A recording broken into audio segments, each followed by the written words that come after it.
बिस्मिल्लाहिर्रहमानिर्रहीम।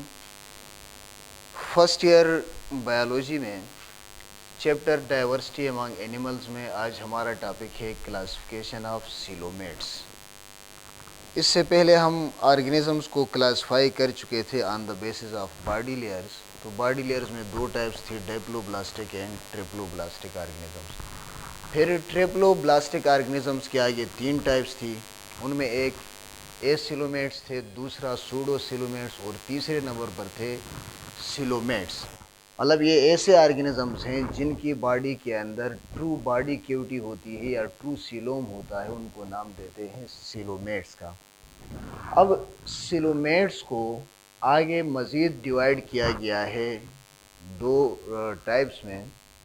उनमें एक को नाम देते हैं प्रोटोस्टोम्स और दूसरे को नाम देते हैं ड्यूट्रोस्टोम्स। प्रोटोस्टोम के अंदर जो पहला पार्ट है प्रोटो का मतलब है फर्स्ट और स्टोम का मतलब है माउथ। तो प्रोटोस्टोम्स कौन से ऑर्गेनिज्म होंगे? ऐसे ऑर्गेनिजम्स कि जिनके एम्ब्रियो के अंदर सबसे पहली ओपनिंग माउथ की होती है। एम्ब्रियो के अंदर जो सबसे पहला पोर बनता है वो पोर उनका माउथ होता है। उन ऑर्गेनिजम्स को नाम देते हैं प्रोटोस्टोम्स का। और ड्यूट्रोस्टोम्स किसे कहते हैं? ड्यूट्रो का मतलब है सेकंड और स्टोम का मतलब है माउथ। तो ऐसे ऑर्गेनिजम्स जिनके एम्ब्रियो के अंदर पहली ओपनिंग जो बनती है वो एनस बनाती है और उसके फिर बिल्कुल अपोजिट साइड पर नेक्स्ट ओपनिंग माउथ की बन जाती है। तो जिनकी पहली ओपनिंग माउथ की बने वो प्रोटोस्टोम्स और जिनमें दूसरी ओपनिंग माउथ की बने वो ड्यूट्रोस्टोम्स। अब प्रोटोस्टोम्स और ड्यूट्रोस्टोम्स, इनके अंदर जो सबसे बड़ा फ़र्क है वो फ़र्क यही था जिसको अभी हमने डिस्कस किया है, और इसी फ़र्क की बुनियाद पर इनके नाम भी प्रोटो और ड्यूट्रो रखे गए हैं। इसके बाद दूसरे नंबर पे हम ये देखेंगे कि प्रोटोस्टोम्स के अंदर क्लीवेज कैसी होती है और ड्यूट्रोस्टोम्स के अंदर क्लीवेज का प्रोसेस कैसे होता है। तो इनके क्लीवेज को पढ़ने से पहले सिर्फ क्लीवेज को डिफाइन करते हैं या थोड़ा सा इसको समझते हैं कि क्लीवेज कहते किसे हैं। देखें, जब फर्टिलाइज्ड इग या जाइगोट बने तो जाइगोट या फर्टिलाइज्ड इग बनने के बाद उसके अंदर माइटोटिक डिविजन्स होती हैं। उन माइटोटिक डिविजन्स के नतीजे में एक फर्टिलाइज्ड इग या एक जाइगोट आगे बहुत सारे सेल्स में चेंज होता है। उन नए सेल्स को नाम देते हैं ब्लास्टोमियर्स का।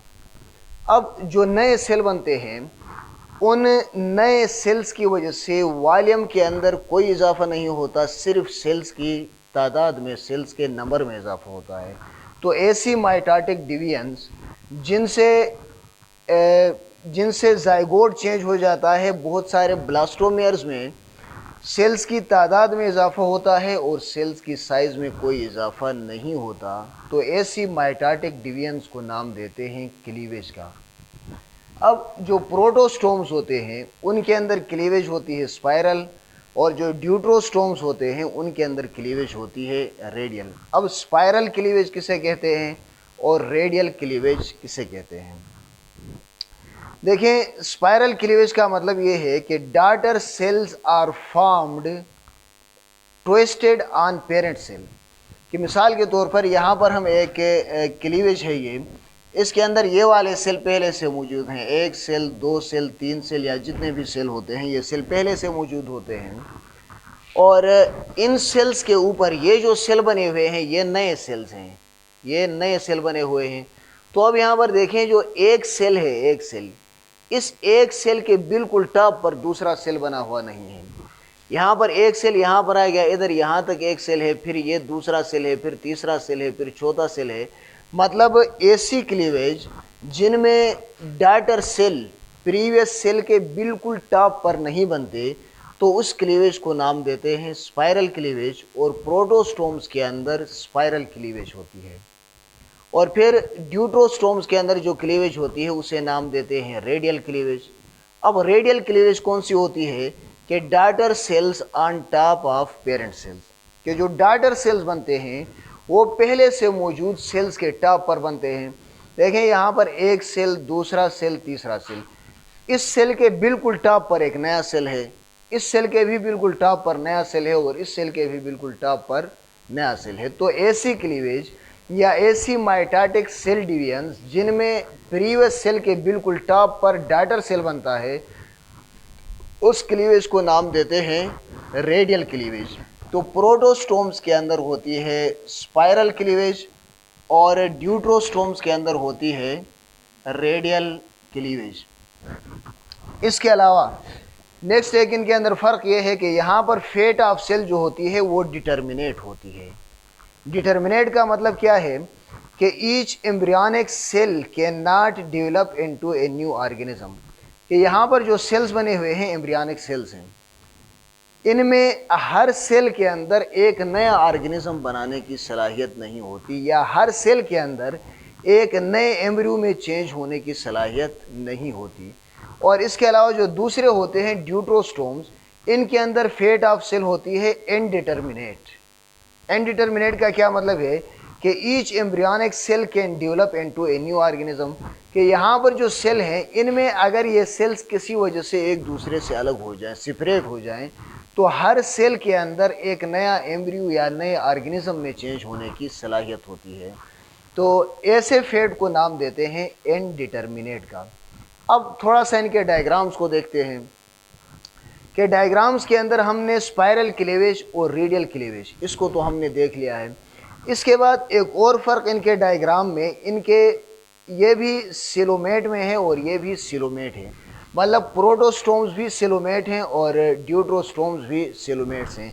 तो हम ये पढ़ेंगे कि यहाँ पर सीलोम प्रोटोस्टोम्स में सीलोम फार्मेशन कैसे होती है और ड्यूट्रोस्टोम्स में सीलोम फार्मेशन कैसे होती है। देखिए, सीलोम के बारे में हम अपने प्रीवियस लेक्चर में पढ़ चुके हैं कि एक बॉडी कैविटी होती है जो मीजोडर्म के स्प्लिट होने से बनती है। तो अब देखें, यहाँ पर मीजोडर्म भी देखेंगे, इसमें भी मीजोडर्म देखेंगे और फिर ये देखेंगे कि इसमें सीलोम कैसे बनता है, कौन से पार्ट से बनता है, और यहाँ पर सीलोम कौन से पार्ट से बनता है। देखें, जो सबसे बाहर ब्लैक लेयर से बनी हुई है ये है एक्टोडर्म। इसके बाद ये बिल्कुल सेंटर में जो लेयर है ये है एंडोडर्म और इनके बिल्कुल दरमियान में यहाँ पर बना हुआ है मीजोडर्म। ठीक है, तो यहाँ पर जो मीजोडर्म है ये आर्केंट्रॉन के मुंह से शुरू होता है। मीजोडर्म आर्केंट्रॉन के मुंह से शुरू होता है और मीजोडर्म देखें, जब यहाँ पर ये स्प्लिट होगा, मीजोडर्म स्प्लिट होगा, तो ये वाला जो पोर्शन है, ये पोर्शन मतलब यहाँ से लेकर यहाँ तक ये पोर्शन और इसके साथ में यहाँ से लेकर यहाँ तक ये पोर्शन जो है, ये दोनों पोर्शन जो हैं ये सीलोम में चेंज हो जाएंगे। तो मतलब ये है कि यहाँ पर जो पोर्शन है ब्लास्टोसील का, ये ब्लास्टोसील चेंज हो जाता है सीलोम में। अब यहाँ पर सीलोम कैसे बनता है ड्यूट्रोस्टोम्स में, ये देखें, ये आर्केंट्रॉन का पार्ट है और आर्केंट्रॉन के एंड पर जो ग्रीन लेयर बनी हुई है ये यहाँ पर मीजोडर्म को शो करती है। तो मीजोडर्म है और इसका सीलोम बनेगा इस एरिया से। ये जो एरिया है ये मीजोडर्म जो है ये जब स्प्लिट हो जाएगा तो यहाँ पर ये एरिया है, ये एरिया एक्सपेंड होकर ये चेंज हो जाएगी सीलोम के अंदर, और यहाँ पर ब्लास्टोसील का जो एरिया है ये वाला, ये स्प्लिट होकर या ये एरिया चेंज हो जाती है सीलोम में। तो इसमें ब्लास्टोसील सीलोम में चेंज हो जाते हैं और यहाँ पर आर्केंट्रॉन का जो रीजन है यहाँ पर ये एक्सपेंड होकर ये जगह ये एक्सपेंड होकर चेंज हो जाती है सीलोम में। अब इसके बाद एक और चीज़ है कि जो हम पहले डिफिनीशन में एक दफ़ा डिस्कस कर चुके हैं कि यहाँ पर फर्स्ट ओपनिंग माउथ की होती है और यहाँ पर फर्स्ट ओपनिंग होती है एनस की। तो इसके बाद लास्ट में ज़रा इस चीज़ को डिस्कस करते हैं कि ड्यूट्रोस्टोम्स में क्या होता है और प्रोटोस्टोम्स में क्या होता है। देखिए, प्रोटोस्टोम्स के अंदर ये जो आर्केंट्रॉन रीजन है ये वाला, ये आर्केंट्रॉन रीजन के अंदर मज़ीद एक्सपेंशन आती है, ये रीजन और एक्सपेंड होता है या आगे की तरफ खींचा जाता है और जाते जाते ये पहुंच जाता है दूसरे एंड तक। तो इसके पहले एंड पर यहाँ जो पोर बना हुआ है ये पोर काम करता है माउथ के तौर पर, और दूसरे एंड पर जो पोर बनता है ये पोर काम देता है एनस के तौर पर। और यहाँ पर जो है इसमें देखें, ये जो पोर बनता है पहला पोर, ये पहला पोर इसमें काम देता है एज एनस, और इसके बाद जो दूसरा पोर बनता है यहाँ पर ऊपर, इस पोर को नाम देते हैं माउथ का। और पोर और एनस के दरमियान में जो कैविटी बनती है, जो जगह बनती है, यहाँ पर देखें ये एनस और मुंह, इनके दरमियान में जो कैविटी बनती है, इसमें भी और इसमें भी, इस कैविटी को नाम देते हैं डाइजेस्टिव ट्रैक्ट का। तो यहाँ पर दरमियान में फिर इनकी डाइजेस्टिव ट्रैक्ट बन जाती है। तो इसी के साथ ही हमारा आज का टॉपिक प्रोटोस्टोम्स और ड्यूटरोस्टोम्स या क्लासिफिकेशन ऑफ सीलोमेट्स अपने अख्ताम को पहुंचता है। अब अपने नेक्स्ट लेक्चर में इंशाल्लाह हाजिर होंगे कम्प्लेक्सिटी इन एनिमल्स के साथ, और तब तक के लिए अल्लाह हाफिज़।